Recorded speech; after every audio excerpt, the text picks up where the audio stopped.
Señoras y señores, tengan ustedes muy buenas noches. A nombre del Comité de Finanzas, tengo la grata satisfacción de darles la más cordial bienvenida. It is my pleasure to welcome you to the fifth session of this committee, wherein you will be witnessing an international internet conference transmitted from the United States of America, which we have titled International Finance and Economic Development for the Americas, with the participation of Mr. Lyndon LaRouche, Jr., international economist, financial expert, and a candidate for the Democratic nomination to the presidency of the United States of America.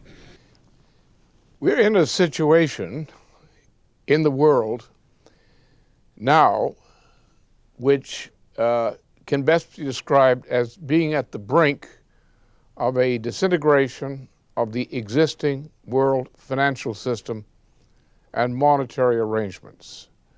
This is not a matter of predicting the day of a crash. The crisis is systemic, it is not cyclical, and there is no possibility that the world system in its present form could survive the immediate period ahead. This is a result of a change which occurred especially since August of 1971, when the world abandoned a workable system set up by U.S. President Franklin Roosevelt, called the old Bretton Woods system. There were many injustices practiced, especially toward developing nations, under that system. But the system itself worked, with some reservations, up until about the middle of the 1960s. In 1971, President Nixon took the first step to end the condition of fixed currency rates or adjustable fixed currency rates by a floating exchange rate system. And since that time, the progress that was made in the United States, Europe, and to some degree elsewhere under the post-war monetary system ended. Since about 1971-72, in point of fact, the world has become generally poorer. We've been living off past capital investment, past real physical capital, draining it down. We've now reached the point, through a series of steps, at which the system is doomed. Now, what we have at the moment is a situation best compared to Germany in 1923, especially during the period from the spring and summer into the autumn of 1923. We're in that kind of situation now. Since especially 1997, with the troubles, so-called troubles in Asia, and then the crisis of mid-1998, the world has entered the terminal phase of this sick system. However, like the German authorities in 1923, the central banking systems and other institutions have been pumping monetary aggregate into the system at fantastic rates and looting everything in sight to maintain this. So therefore, we cannot exactly predict the day this system will collapse. Any accident can cause it to collapse. But generally, we can say this is going like the 1923 hyperinflation in Germany. The madmen will keep pumping the money in to try to keep the system afloat from one day to the next until the system simply disintegrates, or until some event in the meantime intervenes to bring the system down. Therefore, we must expect that we're going to have to face the reality of a general reorganization of the world financial and monetary and trade system in the near future. We will have to scrap globalization. We will have to return to a system of relatively fixed parities among currencies. And we're going to rely largely upon reestablishing the role of the perfectly sovereign nation state and its sovereign currency and monetary system as the partner or the system of partners which will build the new system. What we will have to do is to essentially revive the pre-1971 or pre-1966 type of Bretton Woods system on a global scale.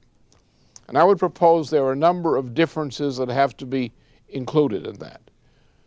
First of all, we'll have to repeat the successful experience of the post-war period up till 1971, because that for us is a proven precedent of a workable system.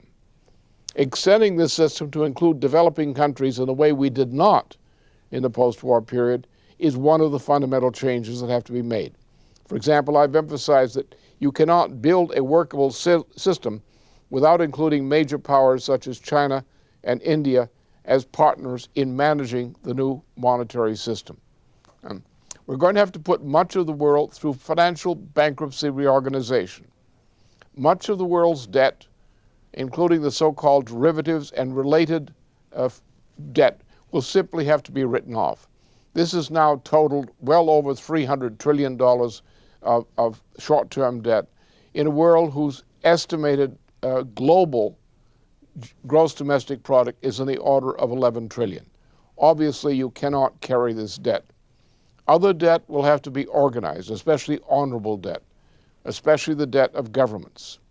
However, we have to recognize, for example, as in the case of the states of the Americas, that under the floating exchange rate system, if you look at the figures, you find out that the nations of the Americas have paid more in debt retirement than they have received in total debt due to them formerly or in the subsequent period. This anomaly has developed precisely because every time there was a run on Ibero-American currencies in international markets, international authorities would come to these countries and tell them to devalue their currency and take other measures, but at the same time not devalue the debts which had been denominated earlier, the foreign debts. And therefore this rewriting of foreign debt and the issuance of new credit against this rewriting caused a debt crisis such that the Ibero-American states have paid more in debt retirement in the past 30 years than the total debt which is actually incurred by them. So much of this debt will have to be reorganized. The ideas of His Holiness Pope John Paul II for a Jubilee year will have to be examined as one of the measures. The other side of this is we're going to have to reorganize our approach to an economy. We're going to have to go through a fixed exchange rate system to an emphasis on long-term credit, not loans, but long-term credit, trade credit, by which, in particular, developing nations which need capital imports will be able to buy these on long-term credit of 1% interest per annum or that order, and with some grants as well, in order to incur capitalization in the order of 5 to 10 to 15, 20, or 30 years, as in the terms of long-term infrastructure. In other words, we must think about building up economies which could not pay such things now, to the point that in the future, through the increase of their productive powers of labor, they are able then to retire some of that capital debt incurred through these long-term extensions of low-cost credit. So therefore, we need that kind of a system. Also, we cannot do this under the present trends of globalization. You must have protectionist policies for all nations. Otherwise, they cannot guarantee the prices for their export commodities which will enable them to meet the old debts or reorganized debts and also carry the new debt incurred through long-term credit at low interest rates. Therefore, we must have a protectionist policy, particularly in respect to building up the infrastructure of countries which are largely importing countries, technology importing countries, to building up their agricultural systems through necessary capital technology imports, to building up their private businesses and their government businesses through these measures, to increase generally the productive powers of labor in these economies. And this means essentially, in my view, that countries such as the United States or the core countries of Western continental Europe, to some degree Russia, which has a large technological potential if it is mobilized, and Japan are going to have to specialize in building up their capacity to export high-grade technology goods and also exporting long-term credit to countries which are presently classed as developing or semi-developing countries. Therefore, we will need a new international division of labor. We're going to have to think in terms of 20 to 30 years of rebuilding and building the world economy. And under those conditions, we can prosper. We must, however, in the meantime, apply some new conceptions as to how to do our financial accounting. Instead of counting things merely in prices, money prices, we're going to have to think in terms of physical content and the functional nature of physical content of these of costs. Now, what I would do on the question of the Americas as such, under that arrangement, is, as I proposed back in 1982 in a book which was called Operation Juarez, which had some popularity in the hemisphere at that time, but not with Henry Kissinger, that what we should sponsor is a special monetary trade arrangement, within the Americas, among the states of the Americas, which the United States could co-sponsor. And on some general idea and agreement on development projects, we would then be able to write off paper on a long term at nominal charges and use otherwise unpayable debt as a negotiable asset, financial asset, which is then used for the purposes of facilitating these kinds of long-term investments and long-term credit structures. Now, for example, let's take the case of Peru concretely. Peru, anyone who's been there, as I have some years ago, knows exactly what infuriates me as an economist about seeing the condition of Peru. And when I look back to these aerial maps of what Peru was a long time ago, before the Spaniards arrived there, a long time before, we realize that this area, which is now considered semi-arid and undeveloped, can be developed. And if we look at the sources of water in the area, if we look at some of the undeveloped areas, the highland areas, we realize that Peru is an excellent investment proposition if it's given the means to build the infrastructure and also get the credit to develop the kinds of industries which fit its opportunities and which enable it to raise its productive powers of labor. Take an example of this. These institutions are generally associated with what's called Project Democracy or the National Endowment for Democracy. They're offshoots. The International Republican Institute and similar things on the Democratic Party side are of that species. Now, this I've known this group for a long time, and they're not exactly the people I'd recommend. For example, this is the same group which is pressing for legalization of drugs in the hemisphere, as in Colombia, for example. They would like to do the same in Peru. They would like to bail out Ecuador by using Ecuador in great trouble, bordering the Amazon region, to bring Ecuador into a functioning part of a big surge of cocaine and heroin production in this part of the world. They don't like Peru because they don't like the fact that the Peru defended itself against Sendero Luminoso and its offshoots so successfully some time ago under a president who I think has behaved courageously and correctly in that situation. This idea, anybody who proposes the legalization of drugs, as some people in the United States, including people associated with the Carter Group implicitly, are doing, or the International Republican Institute, in Colombia and elsewhere, are doing the same thing to the Americas, and to the United States too, but to the Americas, that the Palmerston and the British East India Company did to China in the 19th century. Palmerston's demand, which was the issue of the wars against China, was demand that the Chinese legalize drugs. The Chinese did so under gunboat pressures, and they destroyed China internally, and it took a long time before China was restored. The same thing is being done in the case of the Americas. So what they do is they take a government like the government of Peru, which defended itself ably with its military, with limited resources, against a major threat. It may not have eliminated the threat, but it brought it under control. And you compare the condition of Peru today with that in Colombia, where we know that our friends in Colombia had essentially the same ideas as the people in Peru, but in Colombia they weren't able to carry it out. In Peru they did. Some people cannot forgive Peru that. It's that simple.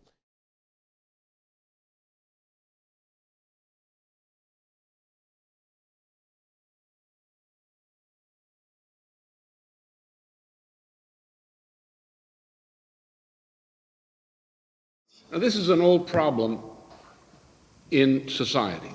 Until certain developments in Europe, that every form of society was based on the overlordship of the people of society by a small group of oligarchs. The oligarchs, with their trusted lackeys, treated the rest of the population as human cattle. Now, the greatest contribution of European civilization to that I największą jakby wkładem cywilizacji europejskiej w tę część ludzkiej historii came out of the classical Greek tradition in part. As example is the famous poem of Solon of Athens. The other thing was the development of Christianity. Potem do tego doszła tradycja chrześcijańska. And particularly as developed in the epistles of the Apostle Paul. A zwłaszcza tradycja, która wychodzi z listów świętego Pawła. Out of which we got a concept which originally was Greek, which was given in European civilization a Christian form, which was called in Greek agape. Która po grecku nazywa się agape. That is the law. I to jest prawo. That is natural law. To jest naturalne prawo. Therefore we say that in a crisis the obligation is the obligation to serve the common good. This is not merely fairness in a dispute. To nie chodzi tutaj tylko o pewną uczciwość w dyspucie, w sporze. This is the function of wiser men in society to lead society, to understand that what we must protect is not merely the rights of the living. We must protect the process of development upon which the continuation and betterment of society depend. Look at, for example, two nations on East and South Asia. Popatrzmy na dwa narody w Azji Południowo-Wschodniej. China and India. Chiny i Indie. China has the world's largest population.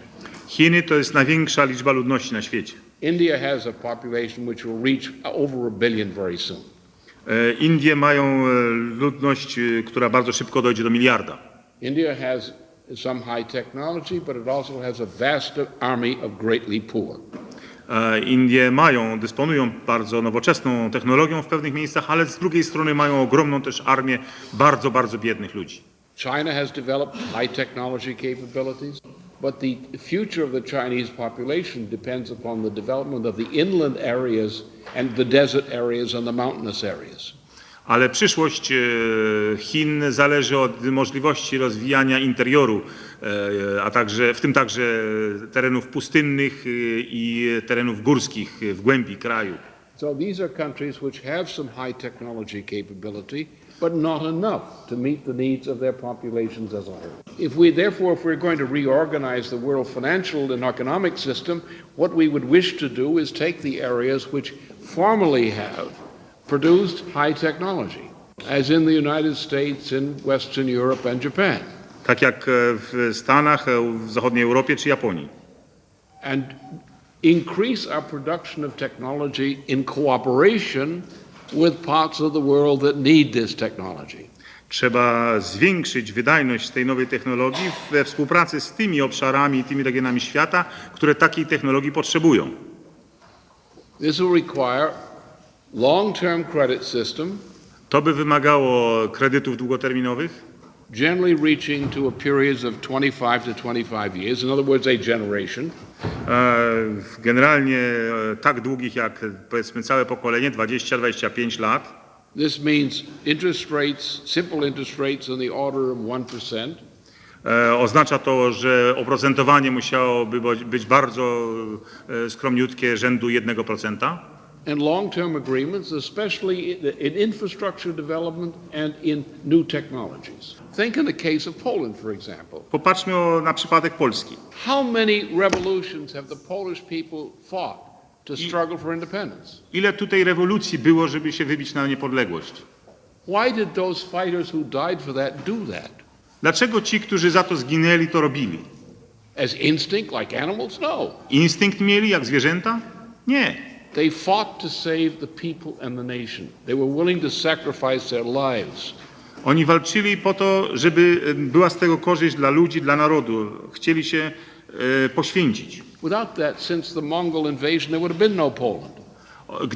Gdyby nie to, to od czasów mongolskiej inwazji Polska by nie istniała. And when you think of the people who did that, and you know many of them, and some of you were those people in the former time, the last Hitler period, and dealing with the recent regime here. Macie bardzo wiele przykładów takich ludzi, jak się przypatrzcie w tył, ludzi, którzy walczyli za Hitlera, za okupacji, za ostatniej także reżimu. It meant something. The life of the person who took the risk of doing that meant something to take that risk. To przecież miało jakieś znaczenie. To, że ludzie byli gotowi poświęcić swoje życie w przeszłości, było rodzajem przekazu, jakiegoś komunikatu, który chcieli nam przekazać na temat znaczenia ich życia. How many people today would stand up to the same challenge? Ilu ludzi dzisiaj podjęłoby to samo wyzwanie? So therefore, a great crisis is an advantage, and it forces us and forces the little people to pay attention to what some of their leaders have been telling them. Wielki kryzys jest w takim oglądzie, staje się pewną okazją, która budzi ludzi, która mówi właśnie tym ludziom, którzy sami na małość się skazali, że oto przychodzi czas, żeby coś zmienić i żeby posłuchać ich przywódców, że oni coś mają do powiedzenia, jeżeli tacy się pojawiają. Great tribulations sometimes come as a blessing.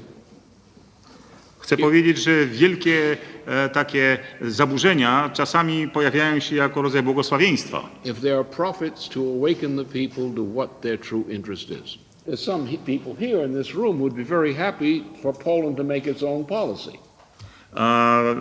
Zresztą to, że za siebie myśleć i własną politykę robić, to jest rzecz, za którą wielu tęskni. Tu w Polsce i myślę, że na tej sali jest wielu ludzi, którzy bardzo chętnie powitaliby sytuację, w której Polska mogłaby sama decydować o własnej polityce. But it must ask the permission of the European...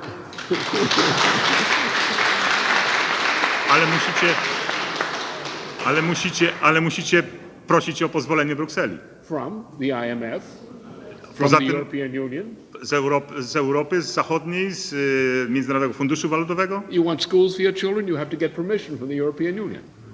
Chcecie mieć cokolwiek zrobić, to musicie pytać o pozwolenie z Europy w tej chwili. You want to have a currency, you have to get permission from the IMF. Nie macie pieniędzy, chcecie mieć jakieś rozwiązania monetarne, musicie prosić o to pozwolenie z Międzynarodowego Funduszu Walutowego. So our problem is, I've discussed in general terms, there is a solution for this mess. Put the thing through bankruptcy under what we call Chapter 11 principle of the United States. A zatem, tak jak mówię, istnieje rozwiązanie jednak dla tej sytuacji. Otóż spróbujmy popatrzeć na zbliżający się kryzys jako na możliwość zadziałania w sytuacji bankrutującego systemu i zastosować do niej tak zwany rozdział 11 Konstytucji, ustawy o bankructwie w Stanach. Adopt a new policy of reconstruction centered on the idea of developing cooperation in Eurasia. Pomyśleć o nowej polityce odbudowy, spróbować ją wmontować w koncepcję nowego rozwoju w skali całego megakontynentu euroazjatyckiego. Develop the great cultural dialogue between Europe and East and South Asia. Rozwinąć wielki dialog kulturalny pomiędzy Europą i Azją Wschodnią. And do this with the idea that this is the way to organize a benefit for the entire world. A przede wszystkim wyjść z taką ideą, jako że ona jest z korzyścią dla całego świata. That is consistent with what we call the common good. To się zgadza z ideą dobra wspólnego. That's consistent with what John Paul II has called the common good. To się zgadza z tym, o czym mówi papież Jan Paweł II, zasadą dobra wspólnego. Therefore we should do it. A zatem zróbmy to. Where do we get the permission to do it? Ale czy pozwolą to zrobić? And in the meantime, what do we do? Co w międzyczasie mamy zrobić? Well, I'm an old fighter. Ja jestem cały czas, walczę cały czas. I'm impatiently patient. Ale jestem niecierpliwie cierpliwy. I'll continue the fight. Dalej będę walczył. I will not complain if we don't win tomorrow morning. Nie będę się skarżył, jeżeli jutro nie zwyciężymy. I'm determined we're going to win the war, though. I'm determined to Win the war. Aha, natomiast mam wolę wygrania wojny. I can't tell you what day. Nie mogę powiedzieć kiedy. I can't promise. Nie mogę obiecać. I can tell you how we're going to win the war, though. Mogę natomiast powiedzieć, w jaki sposób zamierzam wygrać tę wojnę And tell you to stay at it until we win. i powiedzieć Państwu, żebyście trzymali się, dopóki nie zwyciężymy. That, of course, is an old Polish custom. To jest zresztą zgodne ze starym polskim zwyczajem. That's why Poland exists.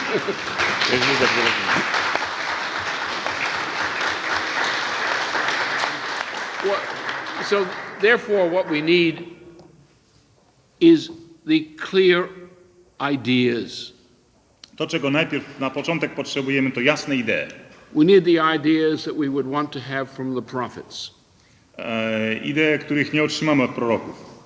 We must work for those ideas in whatever way we can, day by day. Musimy dla tych idei, te idee wypracowywać z dnia na dzień, cały czas, codziennie. We must be prudent but bold at the same time. Musimy być ostrożni, roztropni, ale jednocześnie otwarci cały czas. We must be bold above all in the area of ideas. Przede wszystkim musimy być uczciwi w zakresie idei. And we must see ourselves as merely a part of humanity which has been on this planet for a long time.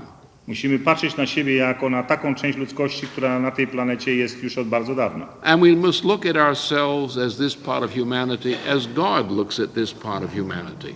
I musimy patrzeć na siebie jako na tę część ludzkości, tak jak i Bóg na nas patrzy. We must say, what does God say our mission is for existing in our time? Musimy zdać sobie sprawę z tego, jaka jest misja powierzona nam przez Boga na egzystencję w tym czasie. And we must accept that responsibility with joy. I musimy z radością zaakceptować taką odpowiedzialność, jaka z tego wynika. I think we can win soon. Sądzę, że wkrótce zwyciężymy. The main thing is to have fraternity among us, among nations. Najważniejsze jest, żebyśmy mieli braterstwo i taką szczerość między sobą, między narodami. And share with John Paul II. I dzielili ją z Janem Pawłem II. The idea which he's expressing in action now. Ideę, która wyrażana jest w tej chwili w działaniu. God looks at us in our time. Bóg na nas patrzy w naszych czasach. What is our mission in our time? Jaka jest nasza misja? Let that be our joy. Thank you.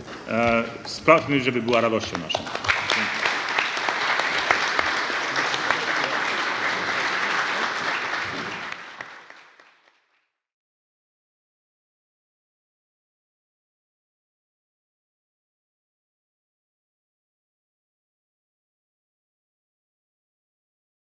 Regarding your prescriptions for the future, first of all, I fervently wish that we see you in the White House in 2004.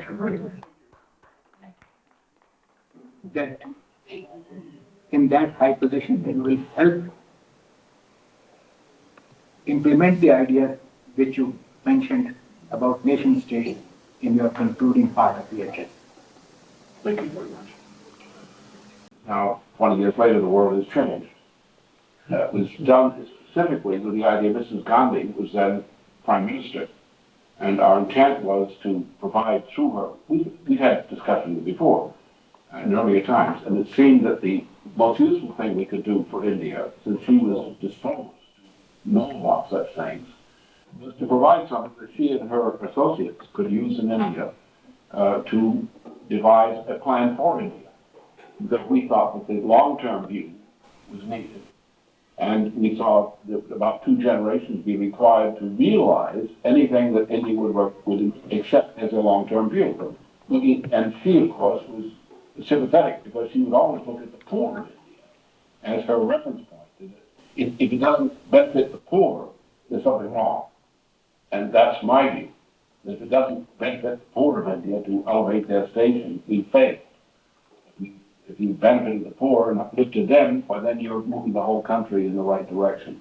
And it would take two, because we would see things as Mrs. Saxon pointed out to us at one of the villages we visited. You can see the problem of the teachers in trying to draw get the parents to accept that bringing the children to the schools, which the schools teachers were devoted to trying to help these students, these young fellows. So that in order to make the revolution in India that was required, you would have to actually motivate a process in which education would really take off and people would understand the importance of supporting it. So we said 40 years, and some of the things that are required, there were 2 or 3 generations required. So it's still relevant. I would simply situate it the same way of thinking, with some of the same objectives today. My view of relations is largely a spiritual one, in my sense of the term spiritual. And that is the cognitive powers of mind must be engaged. You must engage in transmitting concepts back and forth, not just words, not information. And my concern has been to establish relations, re-establish relations with people who think, who are the thinkers, typical thinkers of India, knowing that the radiation of thinking among thinking people is the way in which science works and which politics really works. And therefore I was more concerned to have the opportunity to report on certain things which I thought Indians ought to hear from me, because I'm prepared to tell the truth, whereas some other people from my country are not. And the Indians should have the advantage of hearing some of the truths of the matter, so they could judge for themselves how to look at some of these problems. So maybe that is spiritual. What do we think? To engage, to set forth channels for the future where we're more efficiently engaged in communicating ideas which might lead to useful results. My view is Russia is a Eurasian nation. It is not simply in Europe and Asia, but it is Eurasian in character. It has Eurasian instincts as a nation, as a national body. It has ties to Russia, to China, to India, to other countries, which are crucial, which are unique. That doesn't mean that India and China always agree with Russia, but it means it's a bridge country between Western Europe and the countries of East and South Asia. And therefore, in a sense, my concern is to get Russians to adopt that view, and thus to help to bring together, for example, let's say the question of bilateral relations between China and India, which are much discussed here, and I suppose are much discussed in China as well. How do you deal with the fact that, especially since 1962, there has been a continuing sense of a potential military conflict between Russia and China, China and India, which affects all of us? How do you bring these nations together? How do you define a common interest over and above this continuing issue of conflict? I must introduce myself as Professor Kaushik said. Jagdeep Yadav, former Union Minister, ex-member of Parliament, as my Secretary sitting by my side. I think that you are visiting India after 20 years. 17 years. Even that is a very high. I wish you could visit more often to this part of the world, not only India, Russia, Southeast Asia, China. Because as you rightly said that this part of the world will play a very important role in shaping the new just economic order.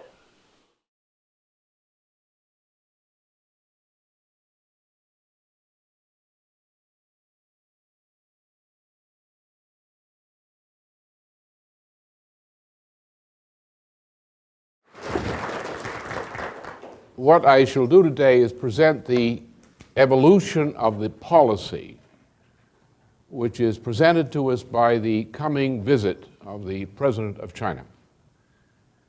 The history of it, as I was personally involved in developing that policy over a long period of time, partly as a personal effort and later as an effort which began to make some impact on the shaping of the policies of the world during the course of the 1980s.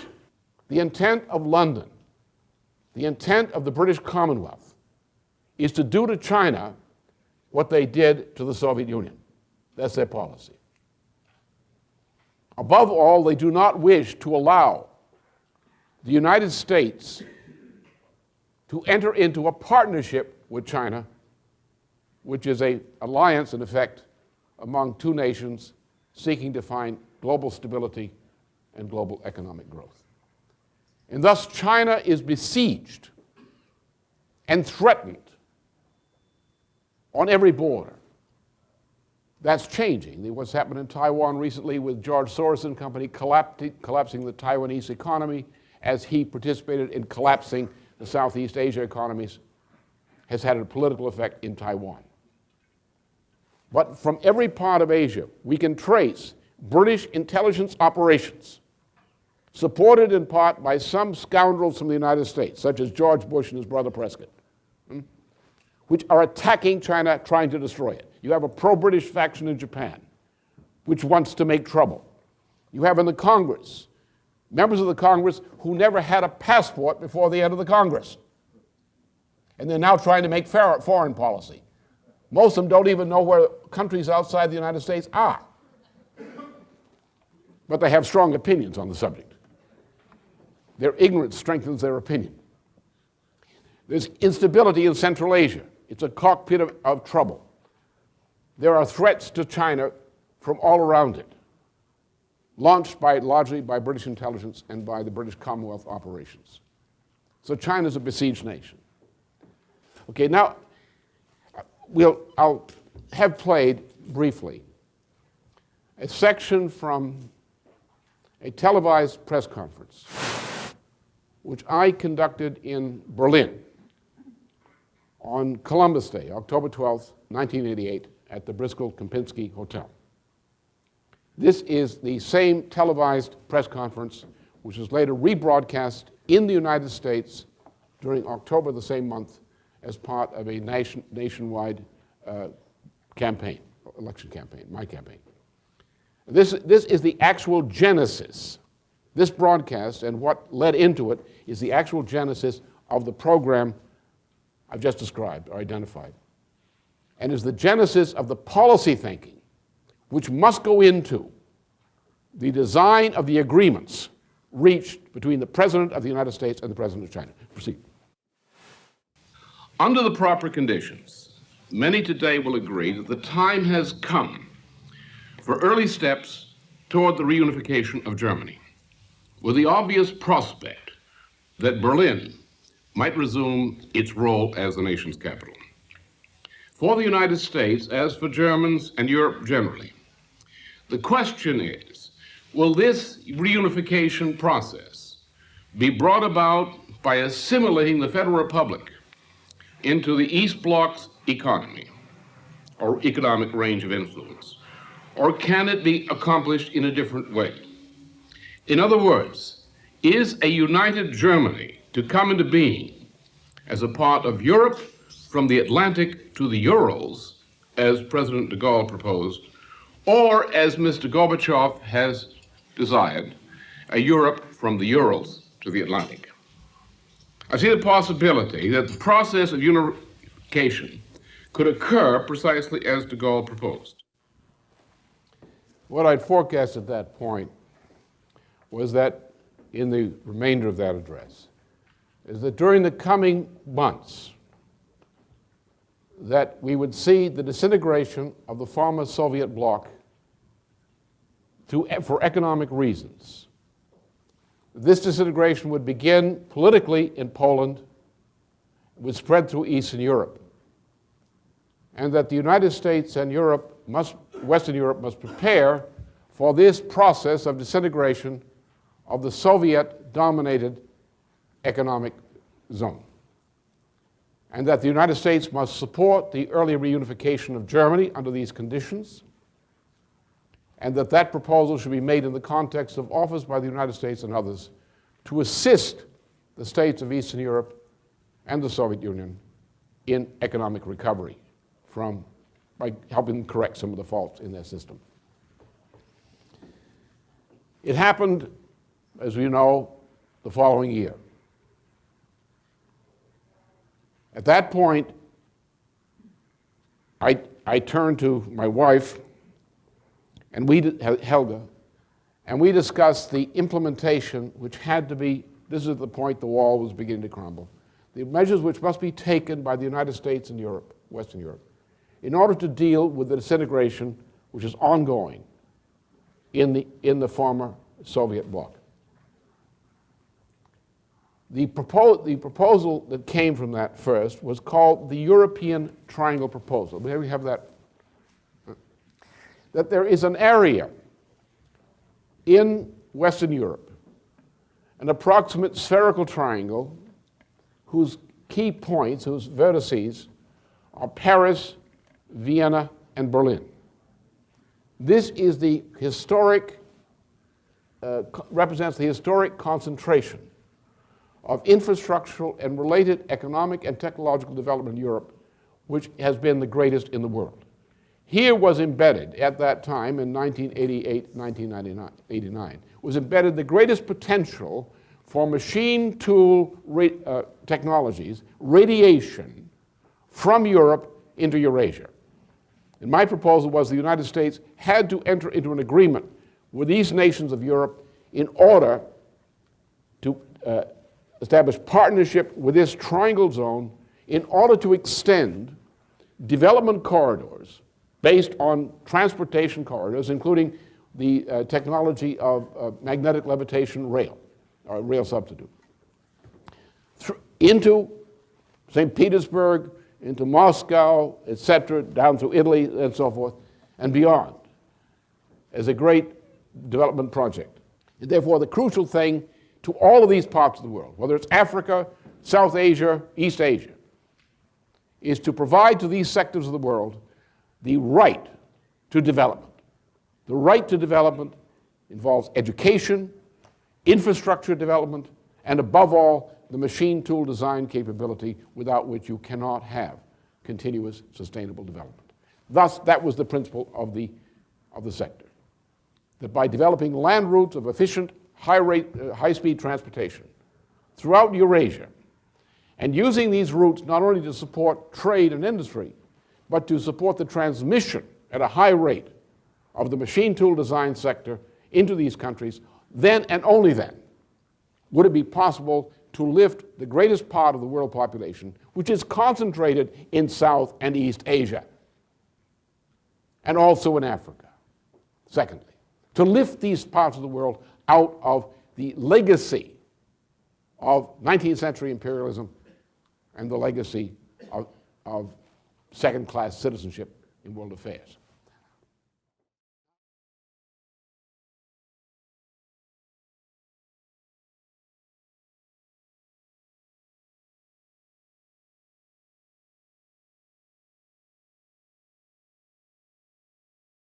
Свою роль мы представляем нашему уважаемому боссу Лиму.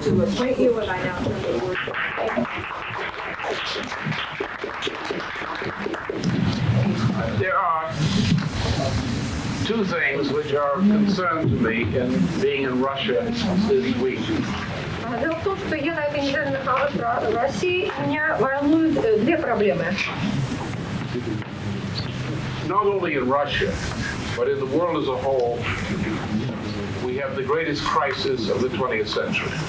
Не только в России, а во всем мире в целом мы видим развитие самого крупного кризиса 20 века. I think you are acquainted with the situation in the former Soviet Union. Я думаю, что вы хорошо знакомы с ситуацией в бывшем Советском Союзе. It's a disaster. It cannot continue. It would become irreversible. Those of you, like my friend Bobisk, who are veterans of World War II, Если вы такие же, как мой друг Побис, который является ветераном войны, lived through a certain experience. и это означает, что это означает определенный жизненный опыт. Experience of the 20s, 1920s. Это опыт, который пережили мы в 20-е годы, as boys, когда мы были еще мальчишками. lived through the 1930s as adolescents. Потом мы были подростками в 30-е годы. Lived through the war. Мы пережили войну. Served in uniform. Мы служили в армии. And the post-war period. Мы послевоенный период. Now, the world as it's known to people who were born after the war, Мир в том виде, который он известен людям, родившимся после Второй мировой войны, is absolutely different than those of us who lived through the Depression and war. совершенно отличается от того мира, которым он был во время депрессии и во время Второй мировой войны. In our time, during the Depression and war, we were giants compared to what came after. Во время депрессии и во время Второй мировой войны мы были гигантами по сравнению с тем, чем мы стали позже. And take two examples. Take Russia and the United States. Возьмем лишь два примера. Возьмем Россию и США. In the 1939, the United States had been through a depression for 10 years. К 1939 году США уже десятый лет переживали депрессию. We had mass unemployment. У нас была массовая безработица. We had misery. У нас были очень несчастные люди. We had people who had gone more or less insane because they had lost their dignity. У нас некоторые люди сошли в какой-то степени с ума, потому что они потеряли свое собственное достоинство. People with advanced degrees in sciences couldn't get jobs, hardly as dishwashers. Люди, которые имели университетские степени в естественных науках, не могли получить соответственную работу, им приходилось мыть посуду. In 1939-1940, Roosevelt launched the United States on a great industrial development program. А в 1939-1940 году Рузвельт принял кампанию и начал осуществлять кампанию индустриального развития, национального индустриального развития. It was for purposes of war. Для цели войны. We took 17 million people out of the labor force and put them in uniforms, military service. 17 миллионов людей из производственного сектора перешли в армию и надели военную форму. Women replaced them in the factories. А на заводах их заменили женщины. In 4 years, from a bankrupt United States, we created the greatest industrial machine on this planet. И за 4 года из страны банкрота США создала очень мощную мощную экономическую машину. After the initial defeat in 1941, после первых поражений 1941 года, a similar, more agonizing experience occurred in the Soviet Union. Аналогичный агонистический опыт был пережит и в Советском Союзе. People with their bare hands made an industrial war machine. Люди просто одними руками создавали индустриальную военную машину.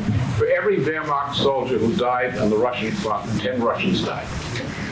И одного немецкого солдата вермахта, который умирал, умирали 10 человек российских, советских военных. It was a great heroic mobilization.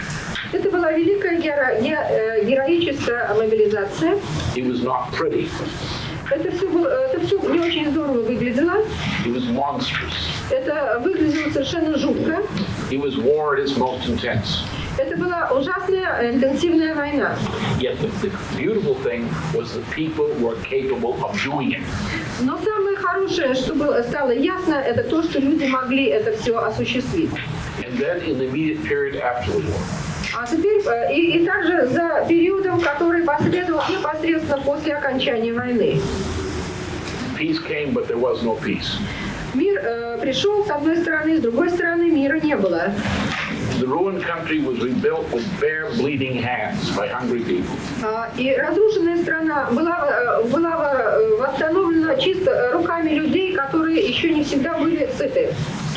So people who lived through that experience, as in the United States or Russia, и люди, которые пережили это как в США, так и в России, know what people and nations can do in the face of a crisis like that we face today. What was this based on? The progress before former progress. На чем же основывался прогресс до сегодняшнего дня? Two things. На двух вещах. The universalization of education, or movement in that direction. Введение всеобщего образования или, во всяком случае, работа в этом направлении. The first standard of ability of being freedom is the ability to read and write. Первый уровень первый обязательный, так сказать, предпосылка свободы – это умение читать и писать. That is to communicate ideas. То есть, иными словами, возможность передавать свою мысль, излагать свою мысль. The second standard is a process of education in which the student relives in the mind the greatest discoveries of principle of history before. Это такой модель образования, когда ученик создает в своем сознании первое открытие, сделанное величайшими учеными. Because the child who relives the great discoveries, reenacts in the child's own mind the great discoveries in geometry and other things of the past thousands of years, is reliving the experience not only of the storehouse of human knowledge, but is learning how to discover. Дело в том, что ребенок, который переживает или проходит через этапы открытия, которое было сделано, может быть, несколько лет назад, он проживает практически пятитысячную историю цивилизации, которая насчитывает 5000 лет. И он не только приобщается к этим открытиям, он понимает, как нужно делать это, каким образом делается открытие. A student who memorizes a mathematics physics textbook is probably not good for physics. Человек, студент, который лишь запоминает содержимое учебника по физике и математике, может быть, и не очень хороший студент, может быть, он не годится для физики. The student who works through in his own mind the crucial discoveries of principle in physics is a physicist. А тот студент, который в своем уме проживает и проходит, повторяет тот опыт, который прошел открыватель того или иного закона, как раз он и является хорошим физиком. He has not just learned ideas, he has learned how to discover. То есть он выучил не только идеи, он понял, как делаются открытия. And this was called a classical humanist education. И это называлось классическим гуманитарным образованием. So, when you have a great number of children И когда мы имеем большое количество детей, with that kind of education, вот с образованием такого рода, in a society which offers them the opportunity to use that education, и они живут в обществе, которое предоставляет им возможности использовать, применять это образование, both to participate in production как участвовать в производстве and to participate in running the society, и участвовать в управлении обществом, participate in making the policy of the society by discussing the policy. Позволяет участвовать в разработке политики этой страны и в принятии решений по политике. Then no longer is a peasant an ox. Тогда уже крестьянин не остается быком. He becomes a creative personality. Он становится творческой личностью, Who can increase the productive powers of not only himself but his neighbors. который может увеличить производственные силы, потенциал не только самого себя, но и своих соседей. And thus, these ideas of education around discovery and art, discovery and science, the idea of using these discoveries to improve the power of man over nature, to investment in scientific and technological progress. This is the difference between man and the beast. И вот эти просветительские идеи, которые заключаются в том, что человек учится делать открытия, человек получает образование как гуманитарное, так и в науке, именно это дает человеку власть над природой. И именно это отличает человека от животного. For example, remember when Kennedy announced the U.S. space program, manned landing on the moon. Помните, когда Кеннеди объявил американскую космическую программу о высадке человека на Луне? Remember in Russia, Sputnik in 1957. Помните российский спутник, 1957 год? Remember the optimism of hearing that silly beep. Вы помните оптимизм, который был связан вот с этим сигналом, который подавал спутник? Remember the optimism among the U.S. population when Kennedy announced the manned landing on the moon. И помните, какой был оптимизм американского населения, когда Кеннеди объявил программу высадки на Луне? Remember the excitement in 1969 when man first stepped foot on the moon. И помните, какое было волнение в 1969 году, когда нога человека первый раз ступила на Луну? Look at that statue of Yuri Gagarin. И посмотрите на статую Юрия Гагарина. Remember when it was put up? Why? Помните, когда ее поставили и почему? Because it was a source of inspiration to the Soviet population. Потому что это был источник вдохновения для советского It населения. made it good to live in such times. If we can be conscious of this and what these things mean, I Если бы think мы we can win. осознали это и понимали, что все это значит, я думаю, что мы могли бы выиграть. That's the main purpose of my work here. И это основная цель моей работы в вашей стране.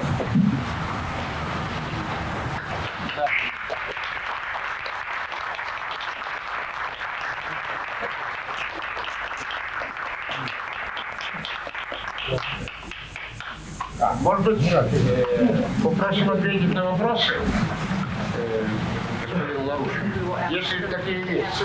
Да, пожалуйста. Раз, Василий, если бы были такие кандидаты в президенты в России. If only there were candidates for president. Вы правы, ничего мы не видим подобного. Вот таким. Я думаю, что ваш великий друг, товарищ Побис Кузнецов, я назову его фамилию, потому что вы ее не назвали. And I think that your friend, Boris Kuznetsov, and I mentioned his name, which you didn't say. Я думаю, что он подтвердит, что был такой на земле, на советской земле, великий человек. I think he will back me up in saying that there was in the Soviet Union a great man. Его зовут Александр Александрович Фетисов. Named Fekisa. Он рожден был в 12 году. He was born in 1920. Он воевал в Японии, в Японии. And he fought on the front against Japan. Он был моряк. He was Navy man. Он был начальником службы тыла Тихоокеанского флота. He was the head of the rear services for the Pacific Fleet. А потом он занялся системным анализом. After which he went into systems analysis. У меня вопрос. Все, кто занимается системным анализом, это плохие люди? My question is, are all people who do systems analysis bad people? No, they're just white people who drink too much whiskey. But the distinction is this. Значит, ключевое различие заключается в следующем. The point is that you have today most mathematicians, when they get their doctoral degree in mathematics, in pure mathematics, go insane if they haven't done it before. Дело в том, что в основном сегодня математики, которые пишут и получают докторскую степень, они чистые математики. Они в основном сходят с ума, если с ними этого не произошло раньше. Почему? The question of development takes you outside of mathematics. Вопрос развития выводит вас за пределы математики. You take the last words of Riemann's famous habilitation dissertation. Давайте возьмем последние слова докторской диссертации Римана, квалификационной диссертации Римана. To deal with the questions of development, you must leave the department of mathematics and go into the department of physics, experimental physics. Для того, чтобы правильно рассмотреть вопрос развития, вам надо выйти за пределы математики и перейти уже в область физики. And when you have proven a physical principle, А когда вы доказали физический принцип, you come back to mathematics and you change it. Вы возвращаетесь к математике и изменяете ее. You make a new mathematics. И вы создаете новую математику. But you cannot derive physics from mathematics. You must derive mathematics from physics. Бывает физика без математики. Бывает и физика без математики. Is there any physics without mathematics? Yes. Для того, чтобы получить на нее ответ. Doesn't it seem to you that you've taken the path of narrowing the question area so that an answer can be achieved? No. Now, the point is that it all, as you know, in all scientific work, the ultimate thing is to reduce the issue before you to a simple test of measurement. Дело в том, что в каждой научной работе очень важно Самым сократить. существенным является поиск способа измерения. Now, the question of measurement is math. а вопрос измерения является человеком. How do we know something is true? Ну, например, как мы знаем, что является что-то правдой или нет? Formally, I can describe, and many have done that, describe exactly as Riemann does, how you can develop a system of scientific progress in a formal sense. Например, с формальной точки зрения можно сделать так же, как и Риман. Как можно описать прогресс с формальной точки зрения? Да? But what's the standard of that? Каков стандарт? Каков How do you measure scientific progress? Как вы измеряете? Какая единица измерения научного прогресса? You are measuring not nature, you're measuring man's ability to conquer nature. А вы измеряете не природу, вы измеряете способность человека обуздать природу. Therefore, the test of whether the human cognitive apparatus is a reliable instrument for conquering nature. То есть, или вопрос заключается в том, являются ли познавательные способности человека адекватной оружием для покорения природы. What is the test? The test then comes out. В чем же заключается испытание? В чем же заключается? It comes out as a physical economic test. Это физико-экономический тест. And we increase mankind's power over the universe by this discovery. То есть увеличили мы власть человека над природой, получив вот это открытие. And we increase man's power to exist. Увеличили мы способность или силу человека к выживанию. And we increase life expectancy. Увеличили продолжительность жизни. And we improve demography. Улучшили мы демографическую. And we improve function of the individual. Улучшили мы функции индивидуума. A higher quality individual who lives longer, who is more productive. То есть это человек, индивидуум более высокого качества, который более продуктивно работает и будет дольше жить. Is it a method which preserves the achievements of past generations for the benefit of the future? И сохраняет ли этот метод достижений предыдущих поколений для того, чтобы их использовали последующие? So man is the measure. То есть человек является. I think we have to establish one point, which is fundamental. Все монетаристы говорят, альтернативы монетарной теории нет. All the monetarists repeat constantly, there is no alternative to monetary. Вот нужно именно, когда нет альтернативы, говорить, есть альтернатива. And we need to be able to say quite clearly when they say there is no alternative, to reply there is an alternative. It's physical economy. That's very natural. Естественно-научный подход. This is a natural scientific approach to a social economic system. The vast territory of Siberia and Russia in general, which has an extremely low population density, and with modern technology can become habitable, even the Arctic region, of course, with enough energy. Дело в том, что мы можем взять территорию Сибири или в России в целом, у которой очень низкая плотность населения, и современными, при наличии современных технологий все эти огромные пространства можно сделать обитаемыми. It cannot become economically habitable without large-scale transportation networks. Но с точки зрения экономической, эти регионы не могут стать обитаемыми без наличия хорошей системы транспорта. And a transportation system must not only have a geographic destination, it must have an economic destination.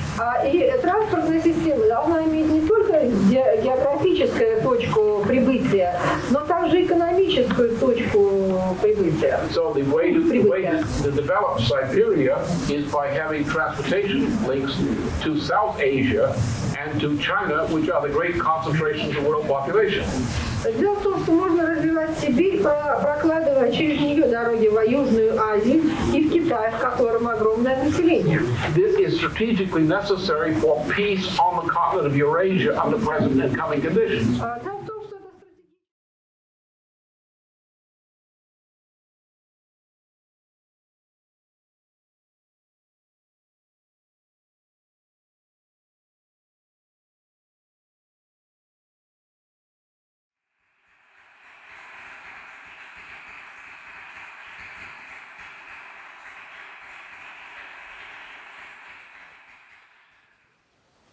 What's the solution? As I said at the outset, the problem today is denial. People are afraid They're afraid of power. They're afraid of the power of the IMF. They're afraid of the power of the United States. And therefore, they say we have to play by the generally accepted rules among the nations of the IMF and by the United States. Therefore, when you try to solve a problem, you say, we have to find a solution within the rules. You can't violate the rules. You've got to find an alternative within the rules. But what I've indicated to you, there are no solutions within the rules. This has been a long-term process of decadence, of culture and economy. We no longer have the kind of leaders in politics we had 20 years ago or earlier. Our people coming out of our universities do not have the competence of people coming out of the universities a generation ago. We are in a decadent culture, a decadent system, which is destroying us. And you're not going to find solutions in a system which has shown that its axioms, the definitions, axioms, and postulates of the system ensure destruction. But people say, but you've got to go by the rules. What are the rules? The rules are precisely the rules, the axioms, the definitions, the postulates which have destroyed us. Why can't we change the rules? Aren't we human beings? Don't we represent nations which have get this out of the first chapter of Genesis. Is man and woman not made equally in the image of the creator of the universe and endowed with these powers? Do not we have the authority above anything on this planet to change the rules? We have the power. That's what sovereignty means. Sovereignty means the power to make the rules by which we can survive. That doesn't mean we can make any rules we want to. It means we have to have responsibility and competence, but we have the right to deliberate. We in the United States are in a mess, a terrible mess. Nós nos Estados Unidos estamos em uma bagunça tremenda. We have great power still, but it's a sham. A sham. Somos hoje uma grande potência, mas na verdade tudo isso é uma fraude. Without a revival of the economies of the South and Central America, the United States cannot work its way out of its own onrushing depression. Como a maioria dos países da América Central, os Estados Unidos não podem sair sozinhos dessa confusão em que se meteram. Either we shall sail together or we shall sink together. Ou nós nos salvamos juntos, ou nós vamos pro buraco juntos. And what I can hope to contribute most of all, apart from what I do inside the United States and elsewhere. E o que eu espero é poder contribuir de tudo que eu sei do que está se passando nos Estados Unidos em toda a parte, is to try to provoke among us as nations a dialogue on these great issues. É tentar provocar entre nós um diálogo entre nações, um diálogo entre tradições. We must not have a hegemonic system. Não temos que ter um sistema hegemônico. A slave is a poor worker. Um escravo é um trabalhador fraco, um trabalhador ruim. If you cannot evoke the willpower and creative mentality of a nation's people, you cannot get much good out of them. Se você não pode provocar o poder criativo, o poder da vontade nas pessoas, não se pode esperar nada delas. Some may be more powerful, some smaller and weaker. Algumas poderão ser mais poderosas, mais fortes, outras poderão ser mais fracas, mais débeis. But all must be treated as personalities with equal rights. Mas todas devem ser tratadas como personalidades com direitos iguais. From each we must demand the same thing. They muster their creative power to help solve problems. E da mesma forma elas devem desenvolver capacidade de resolver os seus próprios problemas. We need above all a community of ideas, a community of principle. Precisamos acima de tudo uma comunidade de ideias, uma comunidade de princípios. We want to eliminate all kinds of supranational control over any nation among us. Temos que eliminar todo e qualquer tipo de controle supranacional sobre as nações de todo o mundo. And finally, look at Brazil. Finalmente, olhem para o Brasil. This wonderfully large, virtually untouched wilderness. Esta magnificamente grande e virtualmente intocada imensidão. With some concentrations of development, but vast undeveloped areas. Com algumas áreas desenvolvidas, mas vastas áreas subdesenvolvidas. Symbolized by the sheer might of the Amazon River. Simbolizadas pela grandeza da bacia amazônica. If you look at the Amazon region from the standpoint of the great Russian scientist Vernadsky, who defines the terms biosphere and noosphere. Se vocês olharem para a grande região amazônica, sob o ponto de vista do que o grande cientista russo Vladimir Vernadsky definia como a biosfera e a noosfera, you have a sense of the great power for the future implicit in the development of that in a scientifically sound and rational way. Vocês poderão ter uma ideia, um sentido do enorme potencial de desenvolvimento daquela região ainda em grande parte inexplorada. That is one of the great projects of development for the planet as a whole. Esse é um dos grandes projetos de desenvolvimento para o planeta como um todo. And it should be a source of inspiration to all Brazil about what this nation can do. Isso deveria se tornar uma fonte de inspiração para todos os brasileiros sobre o que esse país pode se tornar. And the United States should be very happy to have such a partner. E os Estados Unidos deveriam se tornar muito felizes em ajudar tal empreendimento. Muito obrigado.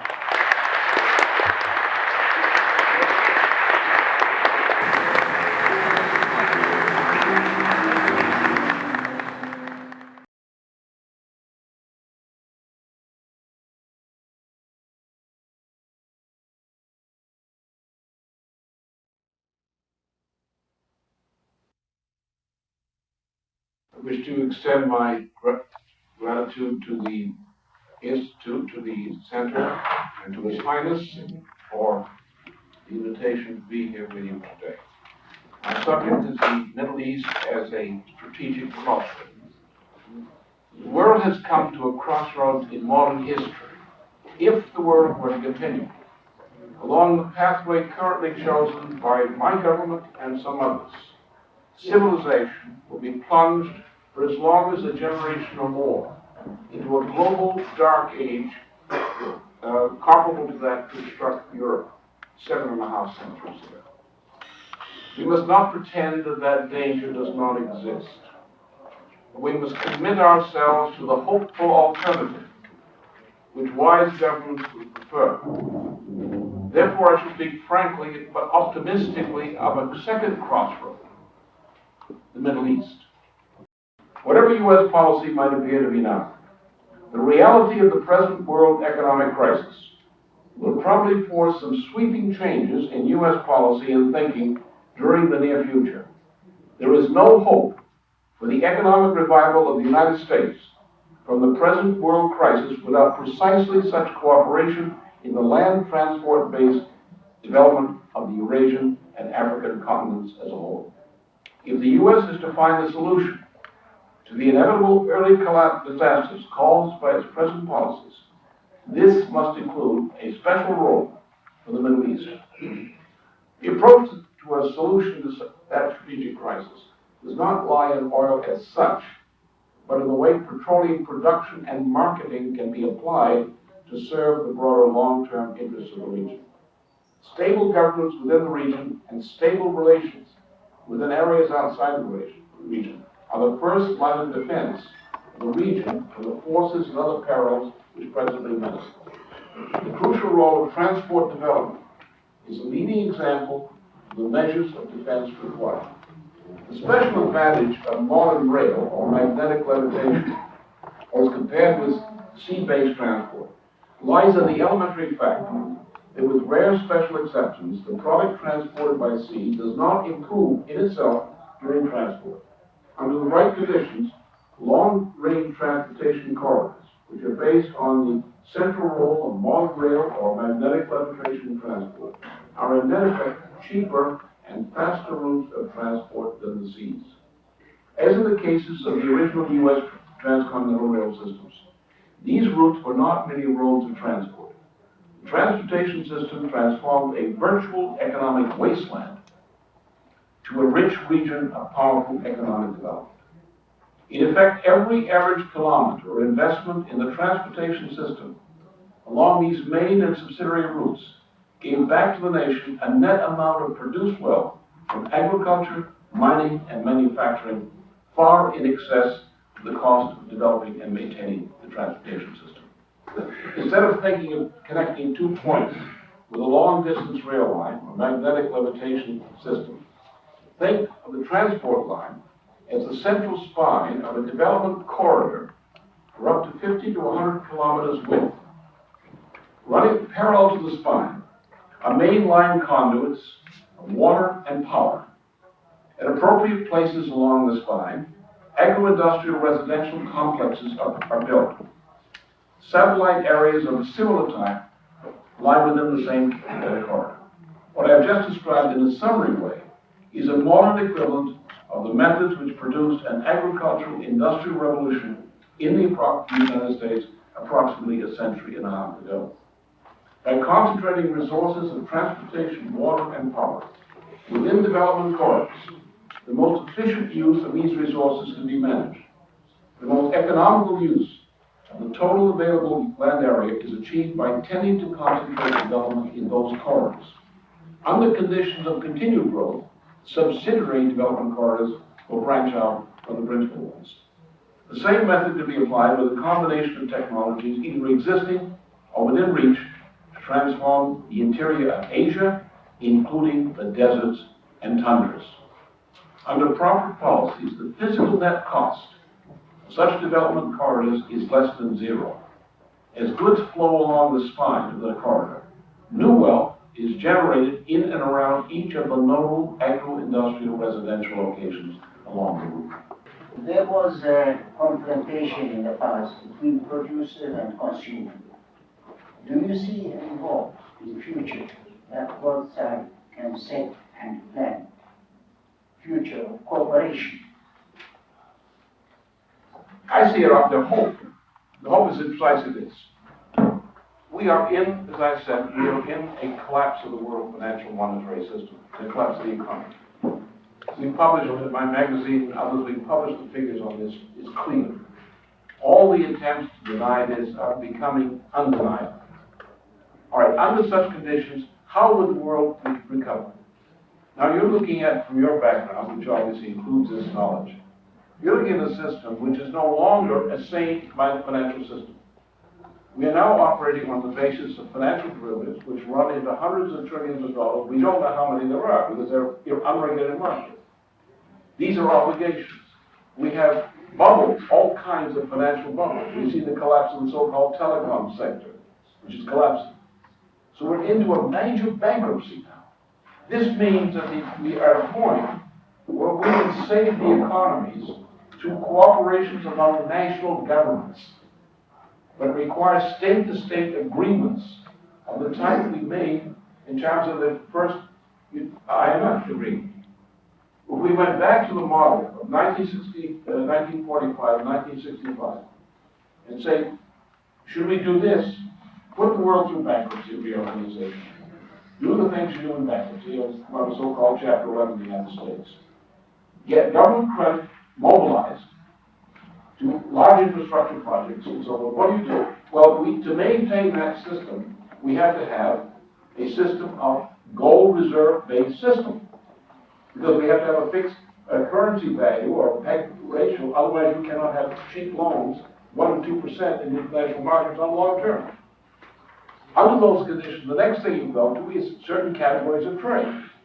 Now this means that, as I've indicated, the price of petroleum should be a negotiated price between consumer and producer nations, among them, which should be fixed because we will now be fixing energy, which is the biggest key commodity in international markets. We fix that to the rate of currency. Now we can have an economy that will work, and we can invest. So therefore, we have to go to a fixed currency system, which includes precisely that kind of provision we used to think we had before 1971. We have to go back to that. And I would presume that under conditions of a crisis, when governments admit there's a crisis, then they will be willing to come together as governments and say, let's make a new system based on the best experience from the previous system. And under that condition, that would happen. What is our interest as a total person if we know we will all die? It is what we do with our life. It's what's said in the New Testament about the parable of the talents. You are given a talent. It's a life. What are you going to do with it? What you do with that life is what you are for the rest of eternity. The people who are effective leaders of nations have that kind of love for their people and for the people of the world of that kind. Because they have a mission. It's given to them. This ability to have this thing, this commitment to immortality, is something that's given to you. Life is loaned to you from birth to death. And what you do with that life becomes what you are. That's your interest. Are you giving justice? Are you acting for the future of mankind? Do you have the eyes of the past dead upon you? Do you have honor in the eyes of those who died and went before you? So you never elect a leader as a leader and trust him as leader unless they have that kind of moral commitment. We would hope, and I would hope that sometime in the future, we would not need to find that such leaders were exceptions in their people.